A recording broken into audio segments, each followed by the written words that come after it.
எனக்கு வந்துட்டு பயங்கரமாக பொடுகு இருக்குக்கா, எனக்கா பண்ணுறது அப்படின்னு கேட்டிங்கன்னா கண்டிப்பாக தண்ணி குடிக்கணும். ஏன்னா உடல் வறட்சி தான் உங்களுக்கு வந்துட்டு பொடுகாக வரும். ஏன்னா இப்போ பாலைவனம் இருக்குது, சுத்தமாகவே அங்கே தண்ணி இல்லை, அப்படியே பயங்கரமாக புல்லாக முளைச்சிருக்கு, அப்படியே கிராக்காக இருக்குல்ல, அதே தான் உடம்புக்கு வந்துட்டு 85% என்ன கேட்கும், தண்ணி குடு அப்படின்னு கேட்கும். அப்போ நம்ம என்ன பண்ணுறோம், பசிக்கும் போதெல்லாம் ஏதாவது சாப்பாடு போடுறதுனால நீர் சத்து ரொம்ப கம்மியாயிடுது உடம்புல. ஸோ டேண்ட்ரஃப் இருக்கிறவங்க நல்லா தண்ணி குடிங்க. இது முடிச்சுட்டு ஆன்டி டேண்ட் பவுடர் அப்படின்னு சொல்லிட்டு ஒரு பவுடர் நம்ம டெய்ஸி ஹாஸ்பிட்டலே கொடுக்குறோம். இந்த ஆன்டி டேண்ட் பவுடரை வந்துட்டு daisyorganic.shop அப்படிங்கிற வெப்சைட்டில் போய் நீங்கள் ஆர்டர் பண்ணி கூட வாங்கிக்கலாம். அந்த பவுடர் வந்துட்டு நீங்கள் முட்டை வெள்ளைக்கருவில் மிக்ஸ் பண்ணிக்கலாம், அப்படி இல்லைனா தயிரில் மிக்ஸ் பண்ணிக்கலாம், அப்படி இல்லைனா வெறும் தண்ணியில் மிக்ஸ் பண்ணிக்கலாம், அப்படி இல்லைனா கத்தால ஜூஸில் வந்துட்டு மிக்ஸ் பண்ணிக்கலாம். சைனஸ் ஆஸ்மாலாம் இருந்துச்சுன்னா தயிர் இதெல்லாம் எதுவுமே யூஸ் பண்ணாதீங்க, வெறும் தண்ணியில் மட்டும் யூஸ் பண்ணிக்கோங்க. ஆனால் அவங்களும் யூஸ் பண்ணிக்கலாம். நல்லா கலந்துட்டு அதை எடுத்து நீங்கள் ஸ்கேல்பில் இப்படி நல்லா அப்ளை பண்ணணும். அதுக்கப்புறம் அடுத்து ஒரு லேயர் இப்படி எடுத்துட்டு திருப்பி அந்த பேஸ்ட் எடுத்து இந்த மாதிரி ஸ்கேல்பில் எங்கெங்கெல்லாம் உங்களுக்கு டேண்ட்ரஃப் இருக்கோ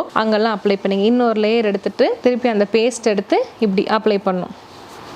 இப்படி அந்த உங்களோட ஸ்கேல்பில் வந்துட்டு நீங்கள் அப்ளை பண்ணும்போது என்ன ஆகும்னா அதில் போட்டிருக்கிற இன்க்ரீடியன்ஸ் வந்துட்டு டேண்ட்ரஃபை வந்துட்டு நல்லாவே கண்ட்ரோல் பண்ண உதவும்.